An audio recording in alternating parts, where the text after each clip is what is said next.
देखिए, अच्छे कामों की हमेशा तारीफ होनी चाहिए। हुनर फाउंडेशन का ये अच्छा इकदाम है।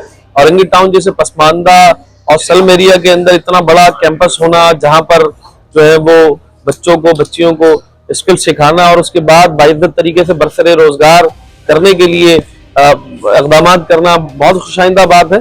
अल्लाह ताला जो है वो हुनर फाउंडेशन को तरक्की अदा करे। और साथ में मैं औरंगी टाउन की जानिब से भी शुक्रिया अदा करना चाहता हूँ कि यहाँ पर जहाँ इतना बड़ा टाउन है और पूरे शहर के अंदर जो है वो महंगे महंगे कोर्सेज करवाए जाते हैं, उसके नज़र में बिल्कुल कुछ भी नहीं है यहाँ, कुछ भी पैसे नहीं लिए जाते। तो अगेन इस तरह के काम होने चाहिए।